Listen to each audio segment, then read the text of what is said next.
Baik, kita mulai.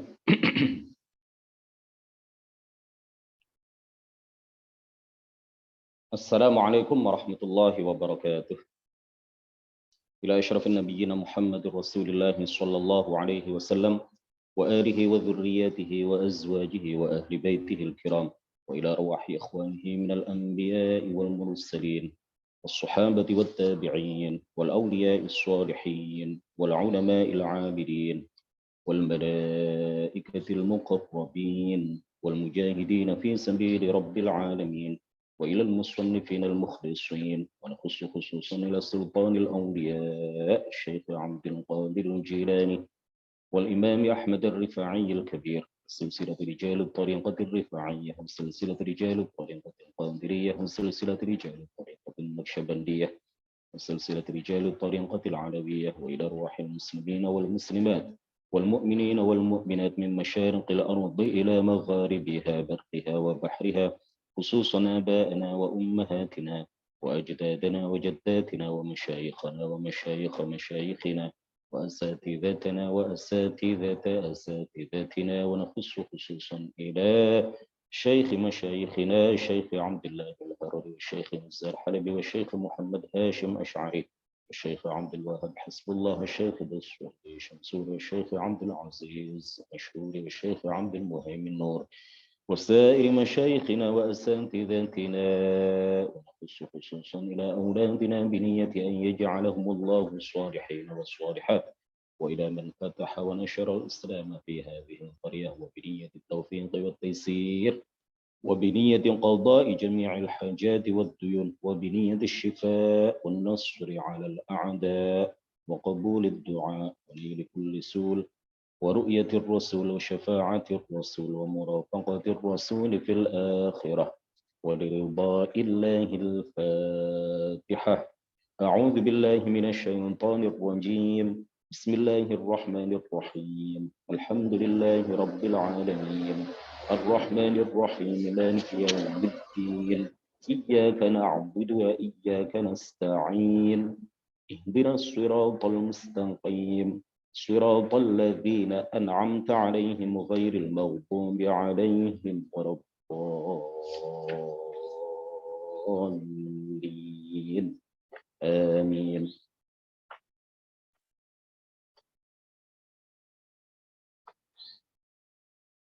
Bismillah.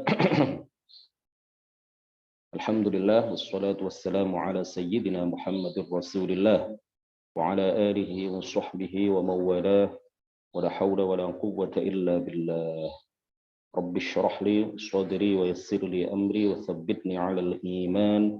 Allahumma la sahla illa ma ja'altahu sahla wa anta ya hayyu ya qayyum taj'alul hazna idza syi'ta sahla. Amma ba'd. Kita telah sampai pada soal jawab nomor 34. Soal jawab nomor 34 ya. Kita ulang satu soal jawab.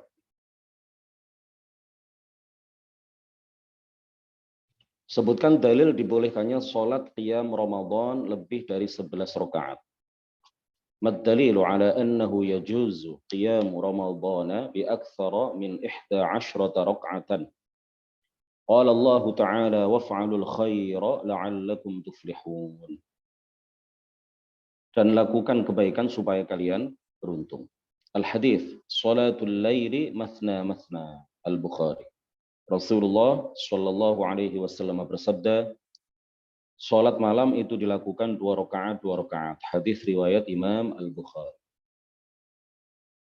Kemudian di dalam hadis yang lain di kitab Arabnya, wal haditsu as-salatu khairun mawdu'un istakthara aw istaqalla. Hadis riwayat Ibnu Hibban. Di terjemahannya redaksi hadisnya agak berbeda. As-salatu khairun mawdu'un faman syaa'a istaqalla wa man syaa'a istakthara. Rawahu Muslim. Salat adalah termasuk amal yang terbaik. Salat adalah termasuk amal yang terbaik. Maka barang siapa berkehendak, ia boleh menyedikitkan bilangan rokaatnya, dan barang siapa berkehendak, ia boleh memperbanyak bilangan rokaatnya. Yang dimaksud dalam hal ini adalah sholat sunnah. Hadis riwayat Imam Muslim. Pada soal jawab ini, kita akan mengkaji bahwa sholat sunnah pada malam hari, baik pada bulan Ramadan maupun di luar bulan Ramadan, itu boleh dilakukan berapapun rokaatnya. Boleh dilakukan berapapun jumlah rokaatnya. Adapun apa yang dikatakan oleh salah seorang tokoh Wahabi yang bernama Al-Albani, Nasiruddin Al-Albani. Dia mengatakan bahwa sholat malam itu tidak boleh dilakukan lebih dari 11 rakaat. Dengan dalih, dia mengatakan dengan dalih hadis yang diriwayatkan oleh Aisyah, Sayyidah Aisyah radhiyallahu anha, yang ada di dalam kitab Sahih Al-Bukhari, bahwa Rasulullah, kata Sayyidah Aisyah, tidak pernah melakukan sholat malam, ya, artinya sholat sunnah di malam hari, baik pada bulan Ramadan maupun di luar bulan Ramadan, lebih dari 11 rakaat. Nah, ini kalau hadis ini diambil apa adanya, dengan mengesampingkan hadis-hadis yang lain, dan juga dengan mengesampingkan dan mengabaikan apa yang dijelaskan oleh para ulama di kitab-kitab fiqih, maka cara berpikir seperti ini sangat sempit sekali. Ya, Al-Albani dan para pengikutnya, orang-orang Wahabi sendiri tidak satu kata di dalam masalah ini. Ini adalah salah seorang tokoh Wahabi. Dia mengatakan bahwa sholat malam, sholat sunnah di malam hari, kalau dilakukan lebih dari 11 rakaat, maka itu sama dengan melakukan sholat zuhur 5 rakaat. Ya, artinya apa? Haram. Tidak sesuai dengan apa yang dikatakan, dan tidak sesuai dengan apa yang dilakukan, diteladankan, dicontohkan oleh baginda Rasulullah Shallallahu Alaihi Wasallam. Dan cara beragama seperti ini sangat sempit sekali. Cara memahami hadis seperti apa yang dilakukan oleh Al-Albani, Nasiruddin Al-Albani. Ini adalah cara pemahaman yang picik. Ya. Hadisnya sahih, tetapi pemahaman dia dan para pengikutnya terhadap hadis ini yang diriwayatkan oleh Imam Al-Bukhari ini sangatlah tidak sahih, bertentangan dengan apa yang telah dikatakan dan dipraktekkan oleh para ulama dan umat Islam dari masa ke masa. Kita lihat ya di dalam beberapa riwayat hadis, baginda Rasulullah Shallallahu Alaihi Wasallam itu ternyata melakukan sholat malam tidak hanya 11 rakaat. Riwayat Ibnu Hibban mengatakan Rasulullah sholat malam sebanyak 9 rakaat. Kemudian ada lagi riwayat 7 rakaat. Kemudian ada lagi riwayat Rasulullah melakukan sholat malam 13 rakaat. Dan begitu seterusnya. Lalu ada juga riwayat Imam Muslim, ya, diriwayatkan oleh Imam Muslim bahwa Rasulullah sholat malam itu 13 rakaat. Kemudian diakhiri dengan witir 5 rakaat 1 salam. Jadi memang ada beberapa riwayat. Nah, ketika Al-Albani mengatakan yang dipegang itu haruslah riwayat Imam Al-Bukhari.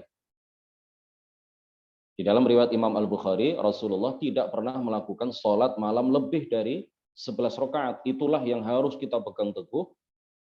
Dan kalau ada seseorang di zaman sekarang melakukan sholat malam lebih dari 11 rakaat, itu artinya dia melakukan bid'ah yang dolalah, bid'ah yang sesat, yang mengantarkan kepada neraka, sama halnya dengan melakukan sholat zuhur 5 rakaat.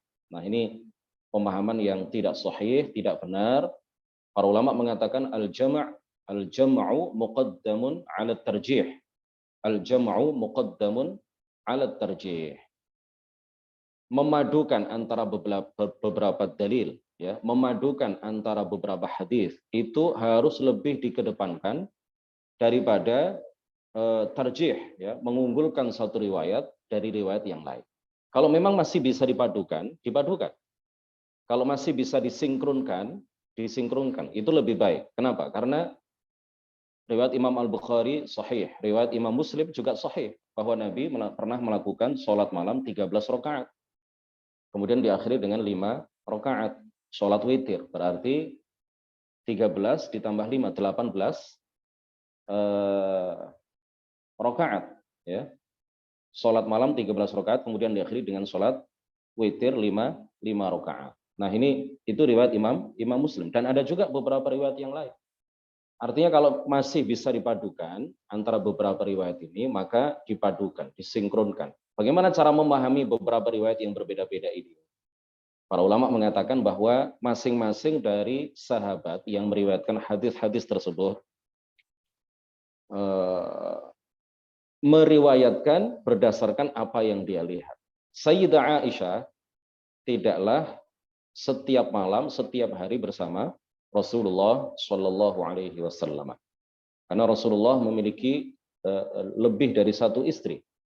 Ya, Sayyidah Aisyah hanya beberapa malam bersama Rasulullah. Ketika beliau melihat Rasulullah sholat malam, kebetulan yang beliau lihat Rasulullah tidak pernah sholat lebih dari 11 rakaat. Sayyidina Ali melihat Rasulullah sholat dengan jumlah rakaat yang berbeda. Sahabat-sahabat Nabi yang lain juga melihat bahwa Rasulullah di malam-malam tertentu melakukan sholat malam dengan jumlah rakaat yang berbeda dengan apa yang dilihat oleh Sayyidah Aisyah radhiyallahu anha. Di dalam sebuah kaidah juga dikatakan bahwa man hafidha hujjatun ala man lam yahfaz. Jadi orang yang memiliki pengetahuan lebih, ya, itu adalah hujjah atas orang yang tidak memiliki pengetahuan lebih. Jadi yang dilihat oleh beberapa orang sahabat itu ternyata Rasulullah sholat malam pada malam-malam tertentu itu lebih dari 11 rakaat, pada malam-malam tertentu yang lain kurang dari 11 rakaat. Nah ini artinya apa? Para sahabat Nabi yang lain selain Sayyidah Aisyah memiliki pengetahuan yang lebih, yang berbeda, ya, kadang lebih dari 11 rakaat, kadang kurang dari 11 rakaat. Mereka yang melihat Rasulullah melakukan sholat malam dengan jumlah rakaat yang bervariasi, ini harus lebih, ini hujjah, ya, mengalahkan Sayyidah Aisyah yang hanya mengetahui Rasulullah melakukan sholat hanya 11 rakaat dan tidak pernah menambahkan sholat malam itu dengan jumlah rakaat lebih dari 11 rakaat. Jadi pengetahuan beberapa orang sahabat terhadap apa yang mereka lihat terkait dengan sholat malam yang dilakukan oleh Rasulullah ini lebih, ya, lebih bervariasi daripada pengetahuan Sayyidah Aisyah radhiyallahu anha ketika beliau melihat hanya beberapa malam bahwa Rasulullah melakukan sholat malam tidak pernah lebih dari 11 rakaat. Kembali ke kitab, di antara dalil bahwa sholat malam, sholat sunnah di malam hari, boleh dilakukan berapapun rakaatnya. Boleh kurang dari 11 rakaat, boleh lebih dari 11 rakaat. Adalah firman Allah Subhanahu wa ta'ala, waf'alul khaira la'allakum tuflihun. Lakukanlah kebaikan agar kalian beruntung. Di antara kebaikan adalah sholat. Di antara kebaikan dalam masalah ini adalah sholat. Sholat itu adalah kebaikan. Ayat ini kemudian didukung oleh hadis as-sholatu khairun maudhu'. Sholat itu adalah di antara perkara yang paling baik yang dianjurkan oleh syariat. Ya, faman syaa'a istaqalla wa man syaa'a istaktsara. Halaman berapa tadi? Yang baru bergabung, ya. Halaman 50. Faman syaa'a istaqalla wa man syaa'a istaktsara. Salat adalah termasuk amal yang terbaik, maka barang siapa berkehendak ia boleh menyedikitkan bilangan rakaatnya, dan barang siapa berkehendak ia boleh memperbanyak bilangan rakaatnya. Hadis riwayat Imam Muslim. Jadi ayatnya menyatakan lakukanlah kebaikan agar kalian beruntung. Hadisnya mengatakan as-sholatu khairun maudhu'. Salat itu adalah kebaikan. Salat itu adalah termasuk amal yang terbaik. Faman syaa'a istaqalla wa man syaa'a istaktsara. Barang siapa yang ingin melakukan salat dengan jumlah rakaat sedikit, silahkan. Barang siapa yang ingin melakukan salat dengan jumlah rakaat banyak, silahkan. Ya, artinya ini sholat malam itu adalah kebaikan. Kalau kita mau, kita melakukan sesuai dengan apa yang dikatakan oleh sebagian ulama. Ya, memperbanyak jumlah rakaat itu lebih baik daripada memperpanjang bacaan dengan jumlah rakaat sedikit. Jadi ada dua cara di dalam melakukan sholat malam. Cara yang pertama adalah memperbanyak jumlah rakaat, walaupun dengan bacaan yang pendek-pendek.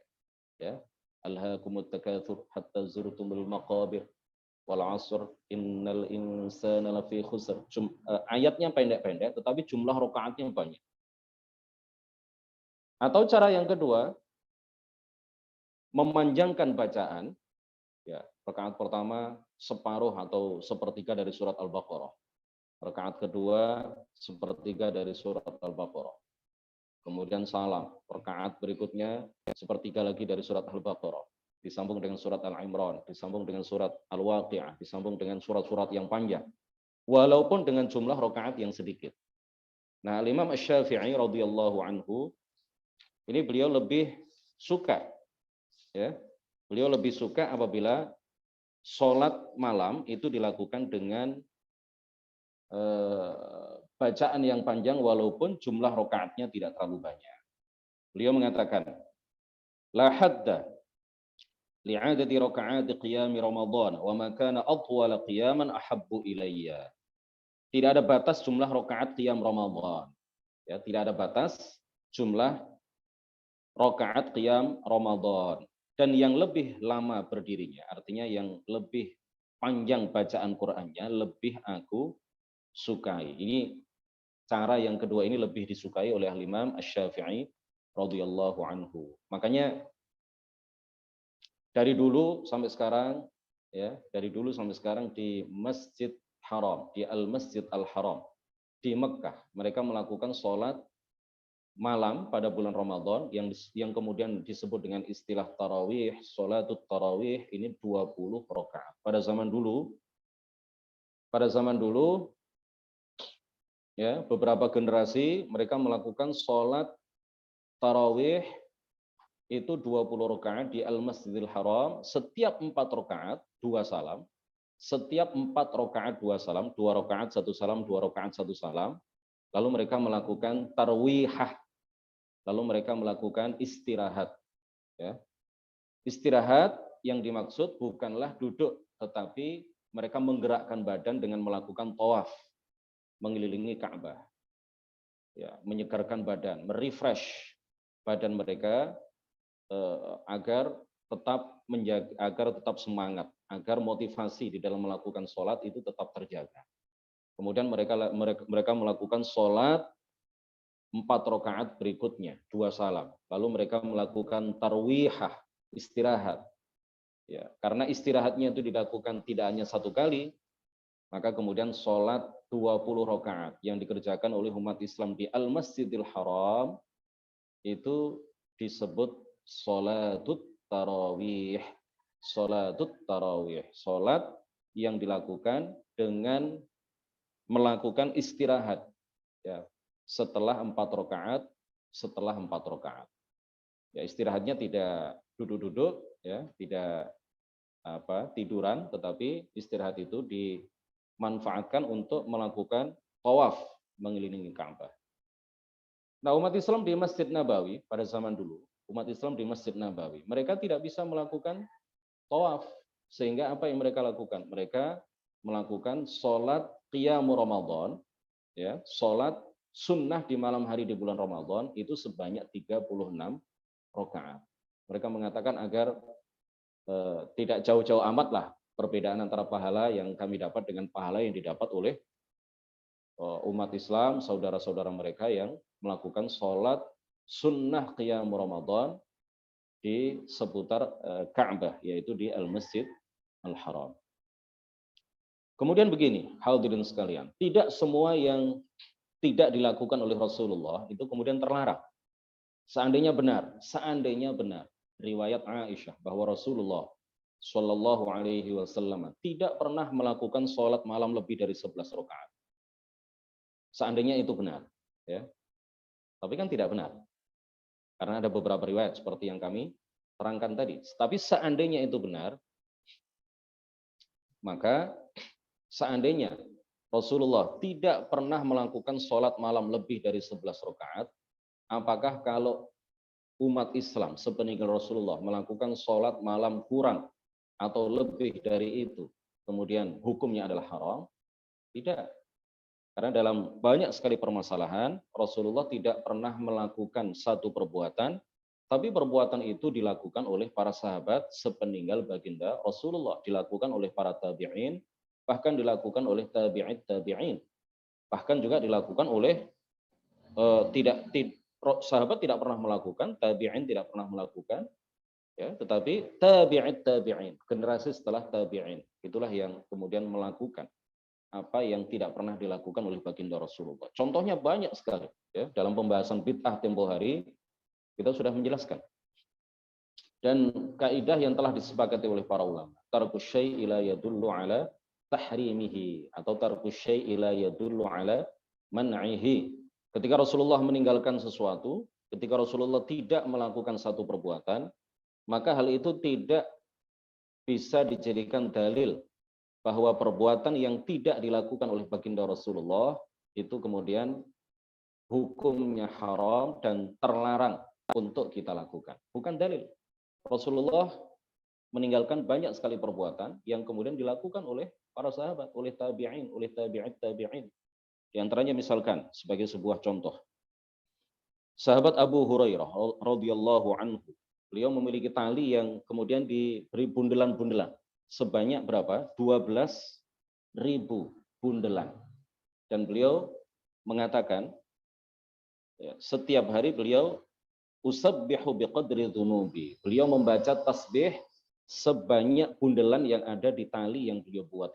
Yaitu berapa? 12.000 kali bacaan tasbih. Setiap hari. Ini salah satu wirid, salah satu zikir yang secara istiqamah dilakukan oleh sahabat Abu Hurairah. Sebagaimana hal itu diriwayatkan oleh Ibnu Sa'ad. Beliau mengatakan apa? Sahabat Abu Hurairah, usabbihu biqadri dzunubi. Aku membaca tasbih sebanyak dosa-dosaku. Ini tentu bukan hakikatan, ya, tetapi tawadhu'an. Apa yang beliau katakan ini adalah tawadhu'an. Karena sikap rendah hati yang beliau punyai, beliau miliki, beliau mengatakan saya membaca bacaan tasbih sebanyak 12.000 kali setiap hari. Ini sesuai dengan kadar atau sesuai dengan jumlah dosa-dosa. Ya, beliau adalah orang yang mutawadhi'. Beliau katakan itu bukan karena beliau betul-betul memiliki banyak dosa, tetapi beliau katakan itu tawadhu'an. Apakah Rasulullah pernah membaca tasbih setiap hari sebanyak 12.000 kali? Tidak pernah. Rasulullah tidak pernah melakukan itu, tapi kemudian dilakukan oleh sahabat Abu Hurairah. Ya, dan masih banyak lagi contoh-contoh lain yang bisa kita kemukakan, bisa kita sampaikan kepada siapapun, ya, terutama ketika kita membahas masalah bid'ah. Tempo hari sudah kita sampaikan banyak sekali hal-hal yang tidak pernah dilakukan oleh Rasulullah, kemudian dilakukan oleh para sahabat atau tabi'in sepeninggal Rasulullah. Apakah kemudian kita katakan sebagaimana Albani mengatakan bahwa Abu Hurairah telah melakukan maksiat? Ya, tentu tidak ada seorang pun yang berani mengatakan hal seperti itu. Yang jelas sholat malam itu yang paling baik dilakukan 2 rakaat. Sholatul laili mathna mathna. Fa idza khasyiya ahadukumus subha falyutir bi raka'ah. Sholat malam itu sebaiknya dilakukan 2 rakaat. Dan apabila salah seorang dari kalian khawatir sholat subuh sudah semakin dekat, maka hendaklah diakhiri, dipungkasi dengan sholat witir satu rakaat. Ya, sholat witir itu yang jelas dilakukan secara ganjil, ya. Boleh dilakukan 1 rakaat, boleh dilakukan 3 rakaat, boleh dilakukan 5 rakaat. Ya, tetapi kalau kita sudah melakukan witir sebelum kita tidur, maka witir itu tidak perlu diulang setelah kita melakukan sholat tahajud di malam hari sebelum tiba waktu sholat subuh. Jadi kalau sudah dilakukan witir di bulan Ramadan misalkan ya, kita jamaah sholat tarawih kemudian diakhiri dengan sholat witir. Kemudian ketika bangun sahur, sebelum sahur atau setelah sahur, kita melakukan sholat tahajud, sholat malam, sholat sunnah di malam hari yang dilakukan setelah kita tidur. Nah itu tidak perlu diakhiri lagi dengan sholat witir. Jadi ada dua ya. Setelah kita melakukan sholat witir sebelum tidur, boleh bagi kita melakukan sholat malam setelah tidur.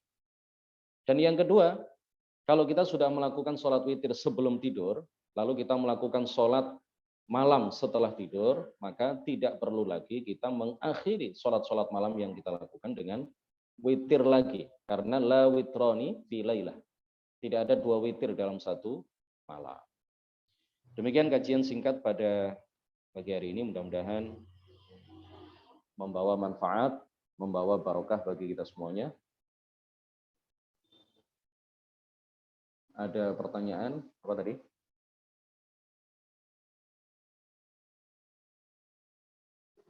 Sebentar. Bilang.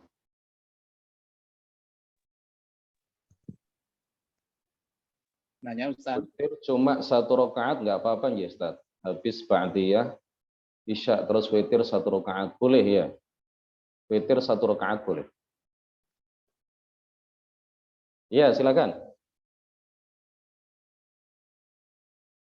Ada yang mau tanya? Assalamualaikum Ustaz. Waalaikumsalam warahmatullahi. Assalamualaikum warahmatullahi wabarakatuh. Saya dengan Toto dari Bandung Ustaz. Ya, silakan. Nanya tentang saya pernah dapat tausiah dari Ustadz yang lama bahwa sholat qodho dalam kondisi yang tidak ada sholat yang kita tinggalkan itu adalah bagus sekali dalam untuk dilakukan oleh kita. Jadi akhirnya bahkan ada anjuran ketika kita umroh atau haji gitu, perbanyaklah sholat qodho di Masjidil Haram atau di Masjidil Nabawi, karena itu menjadi kebaikan untukmu. Apakah memang benar seperti ini Ustaz kondisinya? Mohon penjelasan kalau memang ada referensi dalil atau hadis yang menjelaskan kayak gini, atau memang ini dilakukan oleh para sahabat Nabi. Assalamualaikum warahmatullahi wabarakatuh. Waalaikumsalam warahmatullahi wabarakatuh. Bagi orang yang punya tanggungan sholat wajib tanpa uzur, bagi orang yang punya tanggungan sholat 5 waktu tanpa uzur, dia meninggalkan sholat 5 waktu itu karena malas, bukan karena apa-apa, ya, bukan karena uzur yang dibolehkan di dalam syariat Islam. Tetapi karena malas saja dia pernah meninggalkan sholat 5 waktu selama sekian bulan. Pada masa mudanya misalkan, pada masa nakal-nakalnya dulu. Nah orang yang seperti ini, kalau dia haji misalkan, atau dia umroh, maka jangan melakukan sholat-sholat sunnah. Karena para ulama mengatakan jika dia masih punya tanggungan sholat wajib, yang dia tinggalkan tanpa uzur, lalu dia melakukan sholat sunnah, maka sholat sunnahnya tidak berpahala. Dalilnya adalah man nama an sholatin aw nasiyaha falyusalliha idza dzakaraha la kaffarata lahu illa dzaka. Hadisnya riwayat Imam Al-Bukhari. Barang siapa yang tertidur, ya, barang siapa yang tertidur kemudian dia meninggalkan sholat, atau barang siapa yang disibukkan dengan hal-hal yang baik, lalu dia dengan sebab itu dia lupa melakukan sholat, yang maksud sholat di sini adalah sholat 5 waktu, maka wajib baginya untuk mengqadha'nya. Tidak ada kafarah, tidak ada denda bagi dia kecuali hal itu. Nah Rasulullah mengatakan apa? Orang yang dua ini uzur ini, orang yang tertidur, lalu dia misalkan seseorang tidur sebelum masuk waktu sholat subuh. Pada saat masuk waktu sholat subuh, dia sama sekali tidak terbangun. Dia sama sekali tidak mendengarkan suara azan, tidak mendengarkan suara apapun. Betul-betul tidur, ya. Bukan bangun kemudian tidur kembali, bukan. Betul-betul dia tidak mendengarkan suara apapun sampai jam 8 pagi. Nah, orang yang seperti ini kata Rasulullah, dia tidak berdosa, tetapi wajib mengqadha sholat subuhnya. Dia punya uzur, yaitu apa? Tertidur. Tidak dibuat-buat, tidurnya tidak dibuat-buat. Artinya dia pada saat masuk waktu sholat subuh sampai berakhirnya waktu sholat subuh, dia betul-betul tidur dan tidak mendengar suara apapun.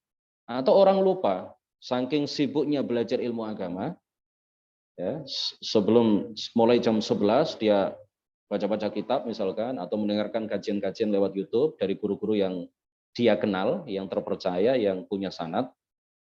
Kemudian saking asiknya dia mendengarkan kajian, sampai-sampai tidak terasa. Jam 4 sampai jam 4, lalu dia baru ingat, loh saya kan belum sholat zuhur. Nah orang yang seperti ini, dia punya uzur. Dia punya uzur di dalam melewatkan atau meninggalkan sholat zuhur. Dia tidak berdosa, tetapi wajib dia qadha. Nah, para ulama kemudian mengkiaskan begini, kalau orang yang meninggalkan sholat 5 waktu karena uzur, ya uzur di sini adalah tertidur, tidur dan lupa tadi ya. Orang yang meninggalkan sholat 5 waktu karena ada uzur saja diwajibkan mengqadha, apalagi orang yang meninggalkan sholat 5 waktu tidak karena uzur, tidak karena tidur, tidak karena lupa, tidak karena tertidur, tidak karena lupa, maka lebih-lebih lagi dia diwajibkan untuk mengqadha. Nah, memang ada sebagian orang ini yang ya cara memahami hadisnya terlalu sempit dan tidak sesuai dengan apa yang diajarkan oleh para ulama. Sebagian orang mengatakan begini, jadi hadis itu hanya menyuruh kita mengqadha, mengganti sholat 5 waktu yang kita tinggalkan karena ada uzur. Berarti kalau ada seseorang yang tanpa uzur meninggalkan sholat 5 waktu, ya sudah dilewatkan saja. Artinya nggak wajib diqadha. Ini kan cara memahami hadis yang terlalu sempit dan tekstual sekali dan tidak sesuai dengan apa yang dipahami oleh para ulama. Kalau para ulama kemudian mengkiaskan. Kalau tanpa uzur saja diwajibkan untuk mengqadha, apalagi kalau dengan uzur saja diwajibkan mengqadha, ya. Kalau dengan uzur saja meninggalkan sholat 5 waktu itu diwajibkan untuk mengqadha, apalagi yang meninggalkan sholat 5 waktu tanpa uzur, lebih-lebih lagi. Kan begitu cara memahami hadis ini. Hadisnya sahih, tetapi lagi-lagi pemahaman mereka terhadap hadis ini tidaklah sahih. Nah begini, kalau seseorang punya tanggungan sholat qadha di masa lalu, ya setahun misalkan, pernah meninggalkan sholat subuh selama setahun, berarti dia punya tanggungan, bukan karena apa-apa dia tinggalkan sholat itu, tetapi memang karena malas saja. 360 kali sholat subuh, 360 kali sholat zuhur dia tinggalkan selama setahun. Begitu sampai di tanah suci, jangan menyibukkan diri dengan melakukan sholat-sholat sunnah. Jadi sebanyak mungkin, semaksimal mungkin waktu digunakan untuk mengqadha seluruh sholat yang pernah ditinggalkan tanpa uzur. Ya, yang lain sholat apa misalkan ya, sholat tahajud, sholat apapun, sholat sunnah, sholat duha dan lain sebagainya, qabliyah, ba'diyah, kita jangan sholat itu karena kita memang punya tanggungan sholat wajib. Sholat wajib tentu yang menjadi hutang kita ini harus segera dilunaskan, harus segera diqadha, diganti sebelum kita melakukan sholat-sholat yang sunnah. Demikian Pak siapa tadi ya yang dari Bandung. Mudah-mudahan bisa dipahami dengan baik. Baik, kita lanjutkan. Ustaz, maaf Ustaz. Oh iya, ya. Itu kalau punya tanggungan atau punya uzur. Kalau ini nggak punya tanggungan, Ustaz. Apakah kalau nggak punya tanggungan, nggak usah. Kan mungkin juga waktu muda atau bacaan kita yang lama-lama kurang pas gitu. Akhirnya diperbaiki dengan salat qadha gitu. Katanya sih memperbanyak sholat qadha itu adalah tanda kebaikan seseorang. Sekalipun kita tidak punya uzur atau tidak punya tanggungan. Apa memang benar, Ustaz? Enggak benar. Jadi begini,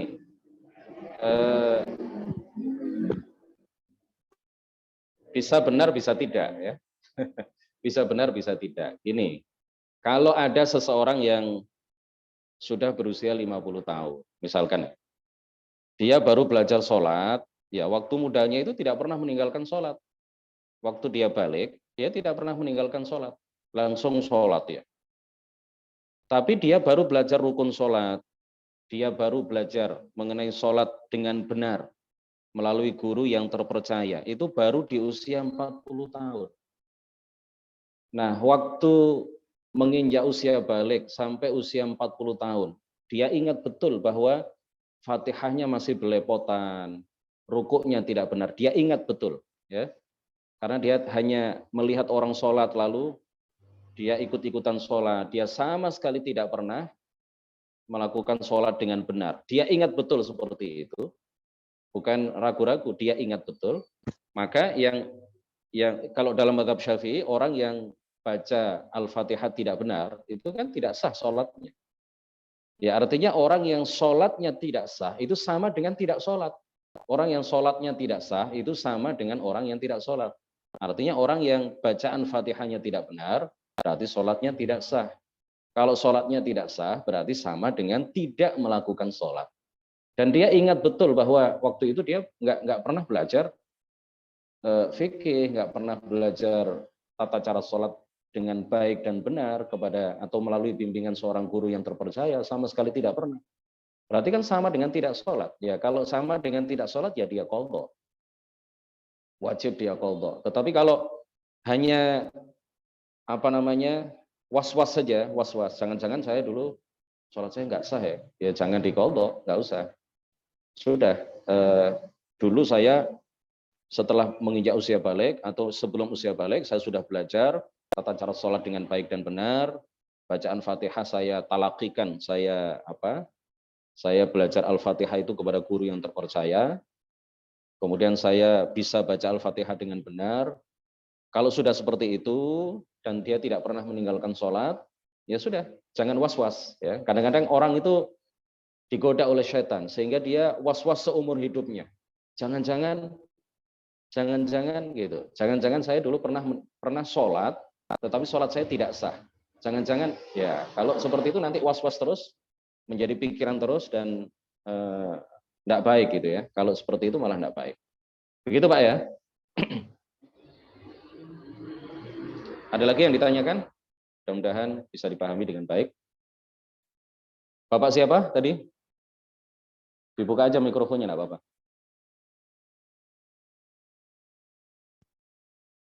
Masih bersama kita?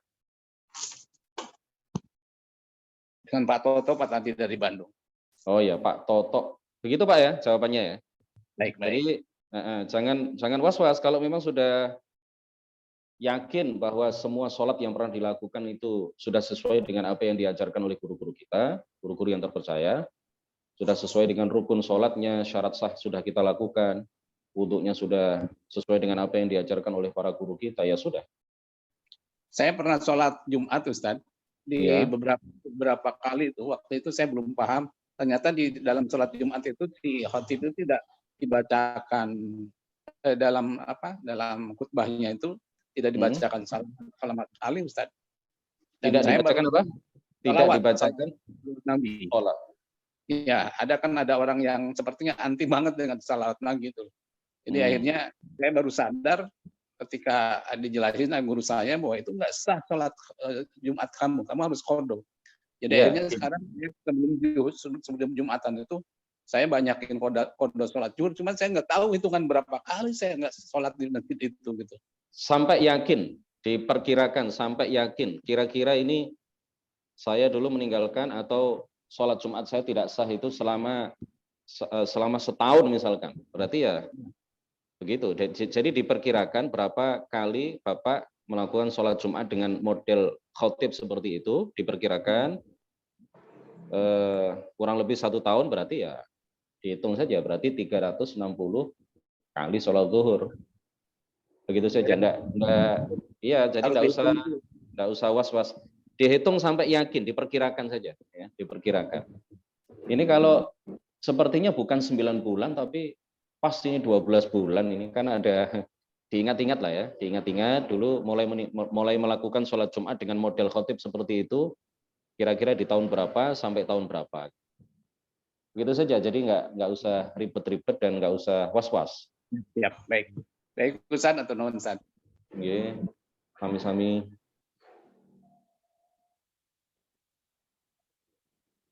Kalau lupa jumlah meninggalkan sholatnya, ya diperkirakan, dihitung sampai kita betul-betul yakin berapa kali sholat yang kita tinggalkan. Ya, memang nggak bisa persis, tetapi kalau kita ragu misalkan antara 6 bulan atau 7 bulan, kita ambil 7 bulan. Setahun atau 2 tahun ya dulu ya, saya nggak ingat ini. Ya sudahlah, saya kodok selama 2 tahun. Itu aja. Jadi nggak usah nggak usah was-was. Ini saya sudah 2 tahun, sudah dikodok semuanya. Jangan-jangan dulu, ya kalau jangan-jangan itu berarti jangan-jangan dalam waktu yang lama itu berarti was-was, itu godaan setan. Ya sudah dimantapkan saja, setahun apa 2 tahun ya, ya sudah berarti 2 tahun gitu. Diambil yang terbanyak.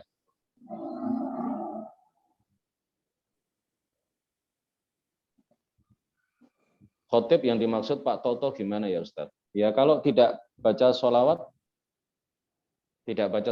baik di khutbah pertama maupun khutbah kedua, misalkan seandainya ada seperti itu, seandainya ada berarti ya khutbahnya tidak sah. Kalau khutbahnya tidak sah berarti ya sholat Jumatnya tidak sah. Tapi kalau selama saya mengikuti sholat Jumat,